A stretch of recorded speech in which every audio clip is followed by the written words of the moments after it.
Assalamualaikum warahmatullahi wabarakatuh. Perkenalkan, nama saya Silva Angelina Tambunan. Saya mewakili kelompok KABI akan menjelaskan tentang prototipe dari aplikasi StudyZone yang kami buat. Nah, pertama-tama ini adalah tampilan awal aplikasi kami. Kemudian akan diarahkan ke halaman login. Nah, ketika user sudah mempunyai akun, user bisa langsung login. Tapi ketika user belum mempunyai akun, bisa langsung diarahkan ke halaman sign up. Nah, bisa klik daftar sekarang ya. Klik. Nah, di halaman sign up sini user diminta untuk mengisi beberapa data. Ada nama lengkap, email, password, dan konfirmasi passwordnya. Nah, kemudian ketika daftar akun akan diarahkan ke verifikasi email. Setelah user berhasil verifikasi email, user akan diarahkan lagi ke halaman login agar user bisa masuk ke dalam aplikasinya. Nah, seperti ini. Kemudian klik masuk. Kemudian user akan diarahkan ke halaman home.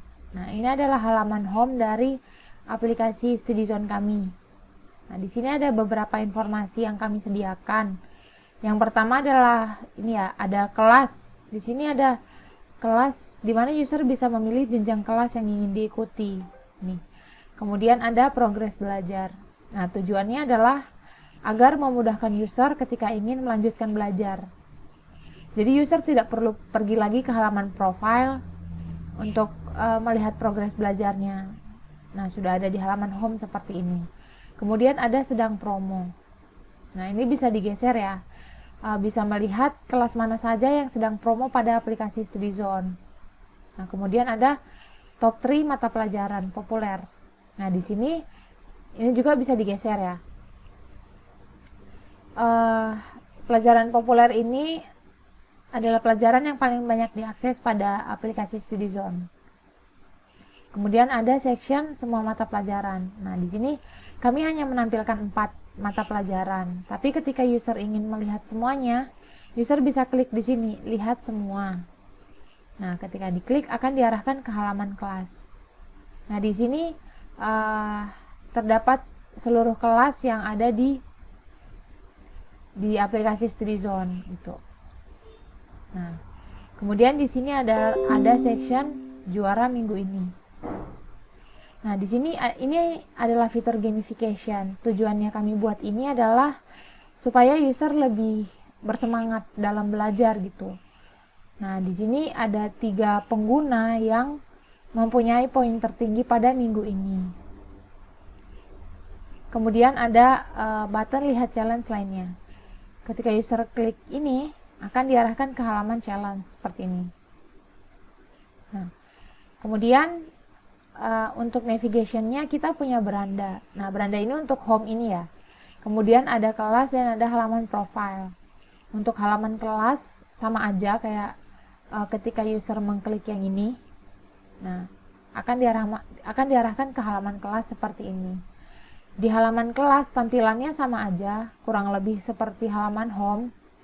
Cuman yang membedakan adalah di section semua mata pelajaran ini. Nah, ini kan hanya menampilkan 4. Ketika user mengklik lihat semua mata pelajaran, maka dia akan ada overflow gitu untuk menampilkan seluruh mata pelajarannya. Nah, seperti ini. Kemudian klik sembunyikan, maka akan berubah lagi menjadi 4 tampilan. Kemudian pada section belajar dari bab mata pelajaran, jadi user di sini bisa belajar dari bab mata pelajaran gitu. Maksudnya gimana? Jadi di sini user itu bisa mempelajari kalkulus. Misalnya kalkulus ini kan ada di pelajaran matematika. Nah, user bisa secara khusus mempelajari bab kalkulus saja gitu. Kemudian contohnya kayak enzim juga. Enzim kan ada di mata pelajaran biologi. Jadi user bisa khusus fokus mempelajari tentang enzim saja. Nah, user bisa menemukan bab mata pelajarannya di kolom pencarian ya. Tinggal dicari aja. Nah, kemudian ada ini, halaman profile. Nah, halaman profile tampilannya seperti ini. Di sini kami menyediakan beberapa informasi, yaitu ada jumlah kelas dan poin. Nah, jumlah kelas di sini yang user ikuti adalah 1 dan poinnya 350. Nah, kemudian ada halaman progres kelas, rapot, dan transaksi. Untuk progres kelas, di sini adalah progres dari belajar si user gitu. Kemudian ada rapot. Nah, tampilan rapotnya seperti ini. Untuk grafik aktivitasnya, di sini tujuan kami agar user itu bisa melihat keaktifan dia belajar. Nah, misalnya pada tanggal 1 Desember sampai tanggal 2 Desember. Nah, itu user mempelajari satu bab, makanya naiknya satu tingkat kayak gini. Nah, dari tanggal 2 Desember sampai tanggal 5 Desember kan grafiknya lurus. Nah, itu artinya user selama 4 hari ini user tidak mempelajari kelas gitu. Nah, kemudian di sini ada daftar challenge dan kelas yang diikuti oleh user. Kemudian ada halaman transaksi. Nah, di halaman transaksi sini ada daftar-daftar transaksi kelas yang telah diikuti oleh user. Nah, misalnya di sini. Di sini kan ada kalkulus sama matematika. Cuman pada kelas matematika di sini masih ada tombol refund. Nah, artinya user membeli kelas matematika ini belum 5 hari gitu. Jadi, ketika user membeli kelas belum 5 hari, maka user masih bisa merefund kelas.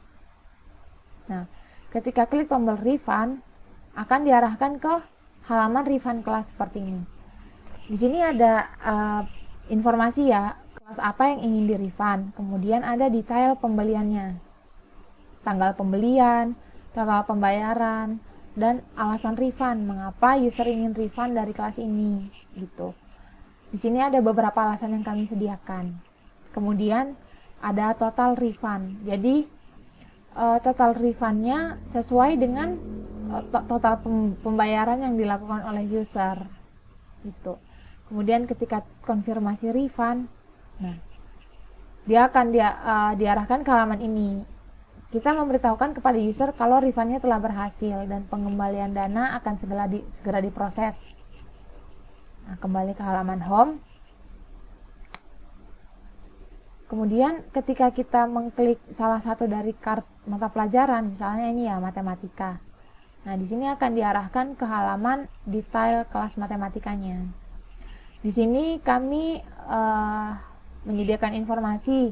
Pertama ada mentor yang mengajar pada kelas matematika ini. Kemudian ada informasi, halaman silabus, dan halaman review. Pada halaman informasi kami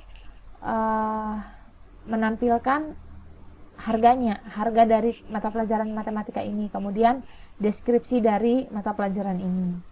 Kemudian ada silabus. Nah, di sini user bisa lihat materi apa saja yang kita pelajari di mata pelajaran matematika.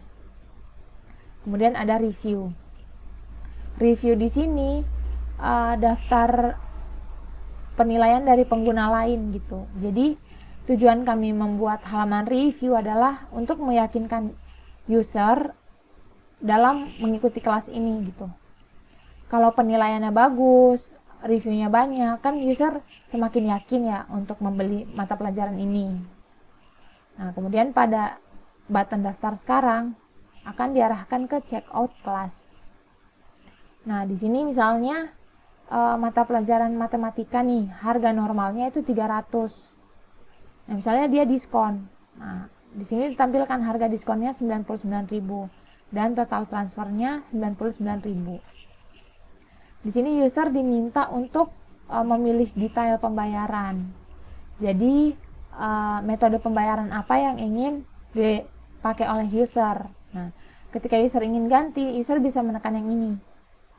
Nah, maka muncul beberapa metode pembayaran yang bisa digunakan seperti itu.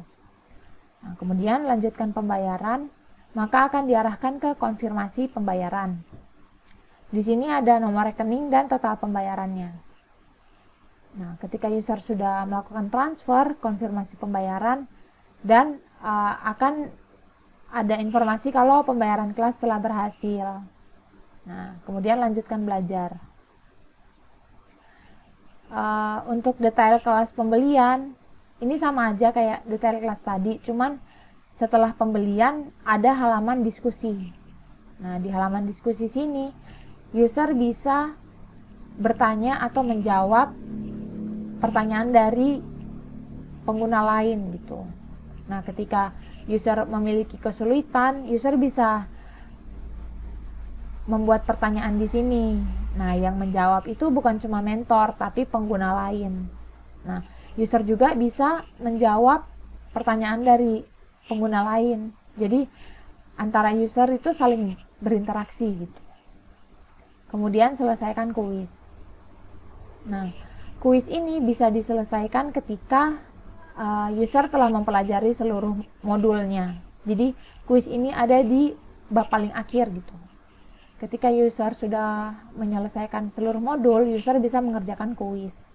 Nah, di sini ada informasi berapa soal yang akan dikerjakan. Nah, di sini ada 15 soal ya. Terus user baru mengerjakan 5 dari 15 soal. Kemudian untuk mengerjakan 15 soal diberikan waktu 25 menit. Nah, seperti itu. Nah, misalnya di sini user telah menyelesaikan kuis ya. Nah, selanjutnya akan diarahkan ke halaman seperti ini. Dikonfirmasikan kalau jawabannya telah terkirim dan memberitahukan kepada user kalau mata pelajaran ini sudah selesai gitu. User bisa mengikuti mata pelajaran lainnya. Nah, kemudian ketika klik lihat kelas lainnya akan diarahkan lagi ke halaman home. Jadi user bisa langsung memilih mau mempelajari kelas apa lagi seperti itu. Kemudian ada halaman ada button lihat challenge lainnya. Nah, di sini akan diarahkan ke halaman challenge. Kami menyediakan beberapa challenge. Jadi ada yang berupa mata pelajaran, terus ada yang berupa game juga. Nah, di sini ada informasi ya, kalau mengikuti challenge dapat berapa poin. Kemudian ada waktunya juga. Misalnya pada matematika ini sisa 3 hari lagi. Nah, kemudian pada bahasa Inggris selesai, artinya challenge ini sudah selesai gitu. Nah, misalnya nih user mengklik challenge matematika, akan diarahkan ke halaman detail challenge. Di sini ada informasi, diskusi, dan daftar pemenangnya.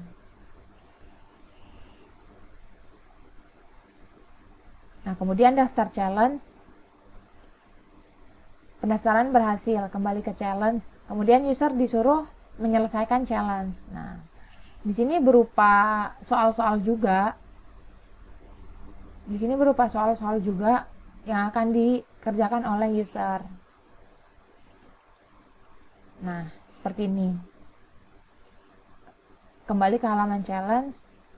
Kemudian untuk melihat leaderboard, bisa klik button leaderboard ini. Nah, di halaman leaderboard ini 10 pengguna yang memiliki poin tertinggi pada minggu ini. Di leaderboard ini, di atas ini tuh 3 pemenang gitu. 3 juara yang memiliki poin tertinggi pada minggu ini. Kemudian yang lainnya ditampilkan di bawah seperti ini. Oke, sekian dari penjelasan prototipe aplikasi StudyZone. Kurang lebihnya saya mohon maaf. Sekian dan terima kasih. Assalamualaikum warahmatullahi wabarakatuh.